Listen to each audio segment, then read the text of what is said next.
एक प्राचीन नगर में रहने वाली कुछ महिलाएं हर महीने एकादशी का व्रत बड़े भाव से रखती थी, परंतु अज्ञानवश वे व्रत के नियमों में एक भारी भूल कर बैठती थी। वे सोचती थी कि थोड़ा सा नमक खाने से क्या फर्क पड़ेगा, जबकि शास्त्रों में एकादशी को नमक त्याग का विशेष विधान बताया गया है। कथा कहती है कि एकादशी का व्रत केवल भूखे रहने का नाम नहीं, बल्कि मन, वाणी और आचरण की शुद्धि का संकल्प है। जब नमक खाया जाता है तो वह तामसिक प्रभाव बढ़ाता है, इंद्रियों को भोग की ओर खींचता है और व्रत की सात्विक ऊर्जा को क्षीण कर देता है। इसी कारण ऐसी महिलाएं अनजाने में व्रत की आत्मा को भंग कर देती हैं और उनका व्रत फलित नहीं होता। कथा आगे बताती है कि उसी नगर में एक वृद्ध साध्वी ने इन महिलाओं को समझाया, एकादशी पर नमक खाना केवल एक छोटी सी गलती नहीं, यह व्रत की मर्यादा का उल्लंघन है। व्रत के दिन यदि नमक खाया जाए तो वह व्रत अधूरा माना जाता है। साध्वी ने बताया कि नमक शरीर में रजतम को बढ़ाता है, जिससे मन चंचल होता है और जब तप में एकाग्रता टूटती है। परिणाम स्वरूप व्रत का उद्देश्य अहंकार का क्षय, संयम और भक्ति पूरा नहीं हो पाता। इसलिए भूलकर भी ऐसी गलतियां न करें। नमक का सेवन, तले भुने या मसालेदार भोजन का आकर्षण, क्रोध, कटुवाणी और व्रत के नाम पर दिखावा, ये सब व्रत को निष्फल कर देते हैं।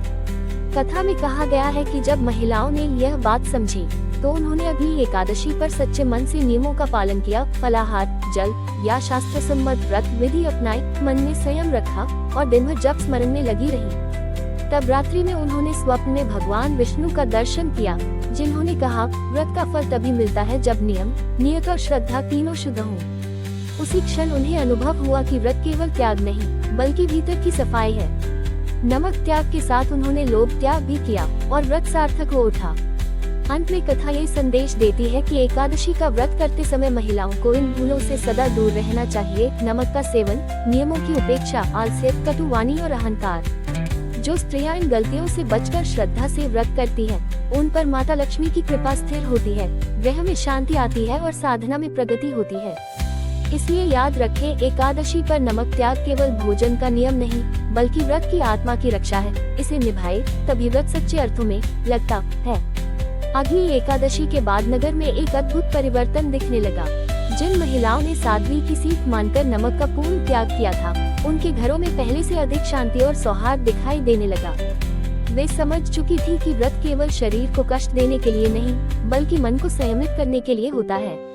एक स्त्री जो पहले यह मानती थी कि थोड़ा नमक तो चलता है, अब दूसरों को भी समझाने लगी कि नमक का स्वाद जीभ को तो तृप्त करता है, पर व्रत की साधना को कमजोर कर देता है। वह बताने लगी कि एकादशी पर यदि नमक खा लिया जाए तो मन बार बार भोजन की ओर भागता है, क्रोध और बेचैनी बढ़ती है और पूजा पाठ केवल औपचारिकता बनकर रह जाता है।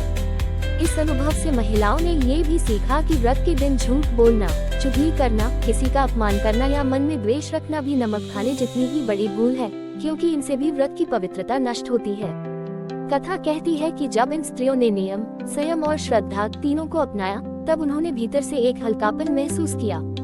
पूजा के समय मन स्वतः एकाग्र होने लगा, जप में मधुरता आने लगी और नेत्रों से अनायास ही करुणा के आंसू बहने लगे। उसी रात कई महिलाओं ने स्वप्न में भगवान विष्णु को शंख चक्र गदा पद्म धारण किए मुस्कुराते देखा, मानो वे कह रहे हों, व्रत तब सफल होता है जब स्वाद पर नहीं, संस्कार पर विजय पाई जाए। जागने पर उनके मन में दृढ़ निश्चय था कि अगले महीने जब एकादशी फिर आई, तो नगर की वही महिलाएं पहले से अधिक सावधान और जागरूक थीं।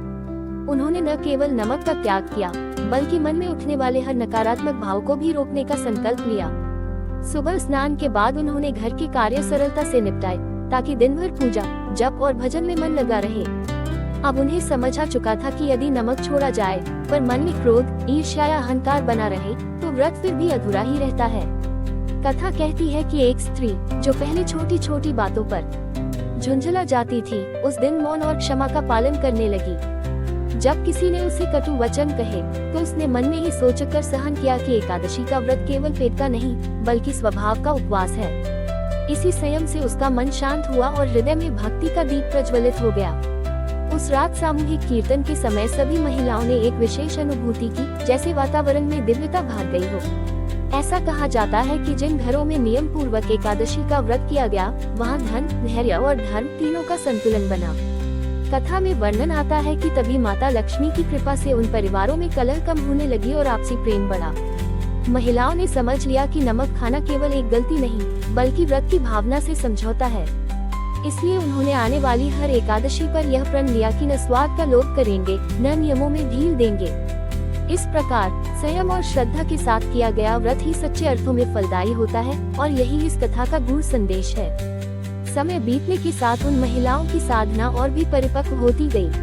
अब वे समझ चुकी थी कि एकादशी के दिन नमक का त्याग केवल नियम नहीं, बल्कि इंद्रियों पर विजय का अभ्यास है।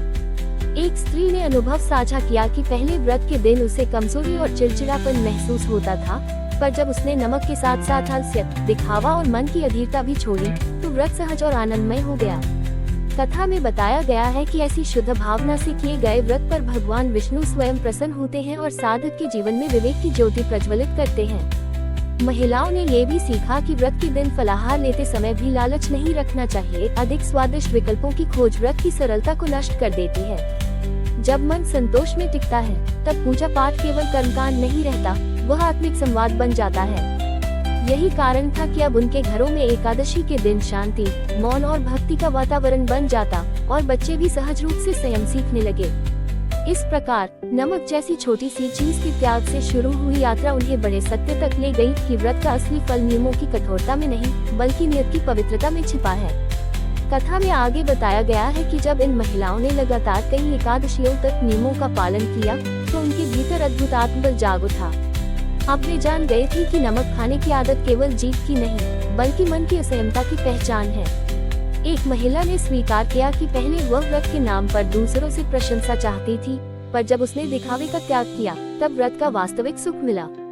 उसी दिन उसने ये भी समझा कि व्रत के दौरान किसी से ईर्ष्या करना, मन में तुलना रखना या दूसरों की भूलों पर चर्चा करना भी उतना ही बड़ा दोष है जितना नमक का सेवन। कथा कहती है कि जब ऐसी सूक्ष्म गलतियां भी छोड़ी गईं, तब उनके जीवन में स्थिरता, एक घर के निर्णय विवेक से होने लगे, संबंधों में धैर्य बढ़ा और संकट आने पर घबराहट कम हुई। उसी रात ध्यान के क्षणों में उन्हें यह अनुभूति हुई कि भगवान विष्णु का स्मरण केवल मंत्रोच्चार नहीं, बल्कि हर कर्म में मर्यादा बनाए रखने का संकल्प है। तब महिलाओं ने निश्चय किया कि वे आने वाली पीढ़ी को भी यही सिखाएंगी कि एकादशी का व्रत नमक छोड़ने से शुरू होता है, पर सही अर्थों में तब पूर्ण होता है जब मन, वाणी और कर्म तीनों शुद्ध हों। कथा के इस चरण में नगर की महिलाएं केवल स्वयं नियम निभाने तक सीमित नहीं रहीं, बल्कि उन्होंने व्रत का सही अर्थ समाज तक पहुंचाना शुरू किया। वे समझाने लगी कि एकादशी पर नमक खाने की गलती अक्सर अज्ञान से होती है, अहंकार से नहीं, इसलिए दूसरों को डांटने के बजाय प्रेम से समझाना चाहिए।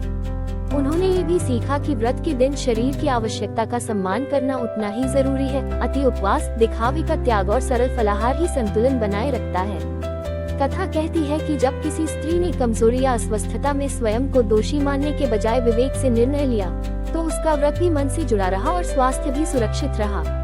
इस समझ से महिलाओं का विश्वास दृढ़ हुआ कि व्रत कथा के अंतिम चरण में ये बताया गया है कि इन महिलाओं की साधना अब केवल उनके घरों तक सीमित नहीं रही, बल्कि पूरे नगर के लिए प्रेरणा बन गई।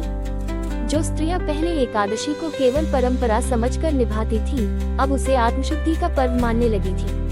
उन्होंने यह अनुभव किया कि जब नमक का त्याग सच्चे मन से किया जाता है, तो जीवन में अनावश्यक कटुता भी स्वतः कम होने लगती है, वाणी में मिठास आती है और व्यवहार में विनम्रता।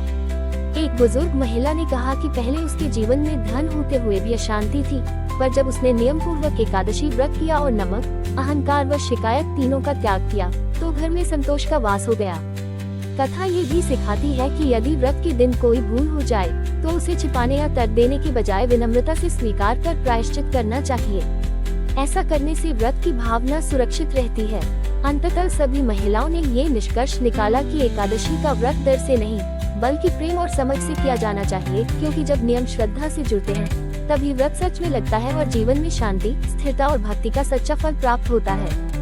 इस कथा का निष्कर्ष यही बताता है कि एकादशी का व्रत किसी भय, मजबूरी या दिखावे से नहीं, बल्कि समझ, संयम और प्रेम से किया जाना चाहिए। जिन महिलाओं ने नमक खाने की भूल को पहचाना और उसे छोड़ने के साथ साथ मन की कटुता, वाणी की कठोरता और व्यवहार के अहंकार का भी त्याग किया, उनके जीवन में धीरे धीरे स्थायी शांति उतर आई। उन्होंने जाना कि नमक केवल भोजन का स्वाद नहीं, बल्कि प्रतीक है उस असंयम का जो मन को भटकाता है और साधना को कमजोर करता है। जब नमक छोड़ा गया, तो साथ ही शिकायतें, तुलना, ईर्ष्या और क्रोध भी छूटने लगे और तभी व्रत का वास्तविक फल प्रकट हुआ। कथा कहती है कि ऐसी शुद्ध भावना से किया गया व्रत भगवान विष्णु को प्रिय होता है, क्योंकि इसमें नियमों की कठोरता नहीं, बल्कि हृदय की सच्चाई बोलती है। जिन घरों में ये समझ आए, वहाँ कलह की जगह संवाद ने ली, अभाव की जगह संतोष ने और भय की जगह विश्वास ने। अंत में महिलाओं ने ये प्रण लिया कि वे आने वाली पीढ़ियों को यही सिखाएंगी, एकादशी पर नमक न खाना केवल परंपरा नहीं, आत्मसंयम का अभ्यास है, और यदि कभी अज्ञानवश भूल हो जाए तो पश्चाताप, विनम्रता और सुधार का मार्ग ही व्रत की रक्षा करता है।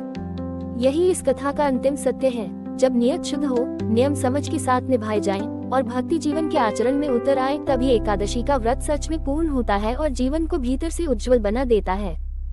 कोष्टक। इस महाकथा का अगला भाग बताता है कि उसी नगर में एक स्त्री थी जिसने दूसरों की बातें सुनकर भी नियमों को हल्के में ले लिया।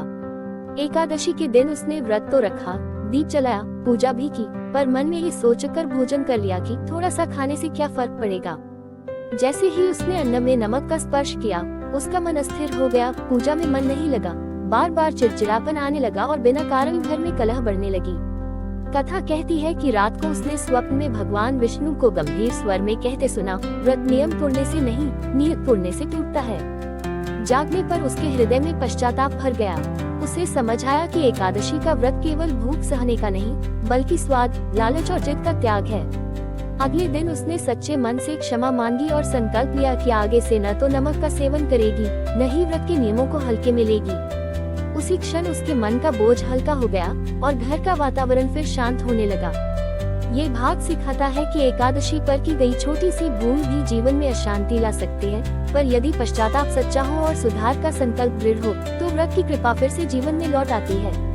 कथा आगे बताती है कि पश्चाताप के बाद उस स्त्री का जीवन धीरे धीरे बदलने लगा। अब वह समझ चुकी थी कि एकादशी का व्रत केवल कैलेंडर की तिथि नहीं, बल्कि आत्मानुशासन का अवसर है।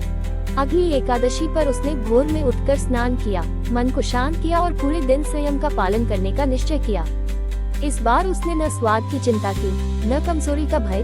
उसने सरल फलाहार अपनाया, नमक का पूर्ण त्याग किया और वाणी को भी उपवास पर रखा। जैसे जैसे दिन बीतता गया, उसका मन पहले से अधिक स्थिर होता गया। जहाँ पहले बेचैनी थी, वहाँ अब धैर्य था। जहाँ पहले शिकायतें थी, वहाँ अब कृतज्ञता थी। कथा कहती है कि संध्या के समय दीप प्रज्वलित करते हुए उसने भीतर से एक मधुर शांति का अनुभव किया, मानो कोई अदृश्य शक्ति उसे आश्वस्त कर रही हो कि नियम और नियत जब एक हो जाते हैं, तब व्रत जीवंत हो उठता है। उसी रात स्वप्निकथा आगे ये भी बताती है कि उस स्त्री की आस्था अब केवल व्रत तक सीमित नहीं रही, बल्कि उसके दैनिक जीवन का हिस्सा बन गई। उसने अनुभव किया कि जब एकादशी पर नमक, स्वाद और जिद का त्याग किया गया, तो सामान्य दिनों में भी उसका स्वभाव सहज और संतुलित रहने लगा। पहले जो छोटी छोटी बातों पर क्रोधित हो जाती थी, अब वही वह धैर्य से काम लेने लगी। घर के वातावरण में जो अदृश्य बोझ बना रहता था, वह धीरे धीरे समाप्त होने लगा। कथा कहती है कि उसी रात उसे फिर स्वप्न आया, जिसमें भगवान विष्णु शांत स्वर में कहते हैं। व्रत कथा में आगे वर्णन आता है कि उसी रात स्त्री ने एक दिव्य स्वप्न देखा। उसने देखा कि शांत, उज्ज्वल प्रकाश के मध्य भगवान विष्णु प्रकट हुए हैं। उनके मुख पर करुणा थी, क्रोध नहीं। उन्होंने कहा, वत्से, भूल हर मनुष्य से होती है, पर जो अपनी भूल को पहचान कर उसे सुधार ले, वही सच्चा व्रती है। ये सुनते ही स्त्री की आंखों से आंसू बह निकले। उसे समझ आ गया कि एकादशी पर नमक खाना केवल भोजन की गलती नहीं थी, बल्कि धैर्य और श्रद्धा की परीक्षा थी। प्रभु ने आगे कहा कि जो स्त्री व्रत के दिन स्वाद, जिद और आलस्य को जीत लेती है, वही वास्तव में अपने घर और कुल का कल्याण करती है। स्वप्न टूटने पर भी उसके मन में भय नहीं, बल्कि अपार शांति थी। अगले दिनों में उसके व्यवहार में अद्भुत परिवर्तन दिखा, वाणी में मधुरता, कर्म में संयम और मन में स्थिरता। पड़ोसियों ने भी अनुभव किया कि उसके घर का वातावरण पहले से अधिक सकारात्मक हो गया है। कथा ये सिखाती है कि एकादशी का व्रत दंड का कारण नहीं, बल्कि सुधार का मार्ग है, और जब स्त्री सच्चे मन से नियमों का पालन करती है, तो व्रत केवल लगता ही नहीं, बल्कि जीवन को भीतर से पवित्र और उज्जवल बना देता है। कथा आगे ये भी बताती है कि उस स्त्री के परिवर्तन ने पूरे नगर में एक नई समझ को जन्म दिया। अब लोग एकादशी को केवल उपवास या भोजन त्याग का दिन नहीं, बल्कि आत्मसंयम और विवेक की साधना मानने लगे। स्त्री ने स्वयं के अनुभव से सबको बताया कि जब उसने व्रत के दिन नमक और स्वाद का त्याग किया, तो उसके साथ ही जीवन की कटुता भी कम होने लगी। पहले जहाँ हर समस्या बड़ी लगती थी, अब वही धैर्य से समाधान दिखाई देने लगा। कथा कहती है कि ऐसे ही शुद्ध भाव से किए गए व्रत पर भगवान विष्णु की कृपा स्थिर होती है, क्योंकि प्रभु नियमों की कठोरता नहीं, हृदय की सच्चाई देखते हैं। धीरे धीरे स्त्रियों ने ये भी समझा कि एकादशी के दिन की गई छोटी सी लापरवाही आने वाले दिनों की साधना को कमजोर कर देती है, इसलिए वे न केवल भोजन में बल्कि विचारों और व्यवहार में भी सावधानी बरतने लगी। घरों में अब एकादशी के दिन कलह नहीं, मौन और भक्ति का वातावरण बनने लगा। बच्चे भी ये देखकर सीखने लगे कि व्रत डर से नहीं, प्रेम और समझ से निभाया जाता है। इस प्रकार इस महाकथा का ये भाग सिखाता है कि जब एक स्त्री सच्चे मन से सुधरती है तो उसका प्रभाव पूरे समाज तक पहुंचता है और एकादशी का व्रत व्यक्तिगत नहीं, सामूहिक कल्याण का कारण बन जाता है। कथा आगे बढ़ती है और बताती है कि समय के साथ उस नगर में एकादशी के दिन का स्वरूप ही बदल गया। पहले जहां लोग व्रत को बोझ समझते थे, अब वही दिन आत्मचिंतन और शांति का पर्व बन गया। उस स्त्री के अनुभव ने सबको ये सिखाया कि नमक का त्याग केवल जीभ पर नियंत्रण नहीं, बल्कि मन पर विजय का प्रतीक है। अब महिलाएं एकादशी पर भोजन की चर्चा कम और अपने विचारों की शुद्धि पर ध्यान अधिक देने लगी। कथा कहती है कि जिस घर में एकादशी पर क्रोध, कटुवाणी और लोभ का त्याग किया गया, वहां अदृश्य रूप से भगवान विष्णु की अनुकंपा बनी रहती है। धीरे धीरे लोगों ने अनुभव किया कि ऐसे घरों में व्यर्थ के खर्च कम होने लगे, आपसी समझ बढ़ी और निर्णय विवेक से होने लगे। स्त्रियों ने ये भी सीखा कि व्रत के दिन यदि शरीर थोड़ा कमजोर महसूस करे तो घबराने के बजाय मन को स्थिर रखना चाहिए, क्योंकि संयम का फल तुरंत नहीं पर स्थायी मिलता है। इस भाग का संदेश यही है कि एकादशी का व्रत जब जीवन के व्यवहार में उतर आता है, तब वह केवल एक दिन का नियम नहीं रहता, बल्कि पूरे महीने को संतुलन और शांति से भर देता है। कथा में आगे वर्णन आता है कि नगर की स्त्रियां अब एकादशी के दिन स्वयं को परखने लगी थी। क्या आज मन शांत है? क्या वाणी संयमित है? क्या किसी के प्रति कटु भाव तो नहीं? उन्होंने समझ लिया कि यदि नमक छोड़ दिया जाए पर मन में कटुता बनी रहे तो व्रत की साधना अधूरी रह जाती है। एक वृद्धा ने सबको बताया कि पहले वह एकादशी पर उपवास तो रखती थी, पर दिन भर शिकायत करती रहती थी। अब उसने शिकायत छोड़ दी तो उसे व्रत का असली सुख मिला। कथा कहती है कि ऐसे ही सूक्ष्म सुधारों से व्रत की शक्ति बढ़ती है और जीवन में स्थिरता आती है। उसी संध्या जब दीप जलाए गए, वातावरण में एक अलग सी पवित्रता फैल गई, मानो हर घर में शांति ने स्थान ले लिया हो। लोगों का विश्वास दृढ़ हुआ कि नियमों का पालन डर से नहीं, समझ से होना चाहिए, क्योंकि जब नियत शुद्ध होती है तो भगवान विष्णु की कृपा स्वतः जीवन में उतर आती है। इस भाग का सार यही है कि एकादशी का व्रत छोटी छोटी आदतों को सुधारने का अवसर देता है, और जो स्त्री इन अवसरों को अपनाती है उसका जीवन धीरे धीरे संतुलन, धैर्य और भक्ति से भर जाता है। इस महाकथा का अंतिम संदेश यही है कि एकादशी का व्रत केवल अन्न त्याग नहीं, बल्कि आत्म परिवर्तन की साधना है। जिस स्त्री ने कभी अज्ञानवश व्रत में नमक खाया था, वही स्त्री अंततः ये समझ पाई कि व्रत की असफलता भोजन की भूल से नहीं, बल्कि चेतना की ढिलाई से होती है। जब उसने नमक के साथ साथ क्रोध, जिद, शिकायत और दिखावे का भी त्याग किया, तब उसके जीवन में वह शांति उतरी जिसे वह वर्षों से खोज रही थी। नगर की स्त्रियों ने उससे ये सीखा कि एकादशी पर नियमों का पालन भय से नहीं, प्रेम और समझ से होना चाहिए, क्योंकि नियम मन को शुद्ध करने के लिए है, मन पर बोझ डालने के लिए नहीं। कथा कहती है कि जो स्त्री व्रत के दिन स्वाद पर संयम रखती है, वही जीवन में कटुता पर भी विजय पा लेती है, और जो एक दिन मन, वाणी और कर्म को शुद्ध कर लेती है, उसका प्रभाव पूरे महीने के आचरण में दिखाई देता है। अंततः सभी ने ये स्वीकार किया कि जब नियत सच्ची हो, पश्चाताप विनम्र हो और सुधार का संकल्प दृढ़ हो, तब व्रत केवल लगता ही नहीं, बल्कि जीवन को नई दिशा देता है। यही कारण है कि ऐसी श्रद्धा से किए गए व्रत पर भगवान विष्णु की कृपा स्थिर होती है और गृहस्थ जीवन में संतुलन, धैर्य तथा भक्ति का प्रकाश फैलता है। यही इस एकादशी महाकथा का अंतिम सत्य है। स्वयं से किया गया छोटा सा त्याग जीवन के बड़े दुखों को शांत कर देता है।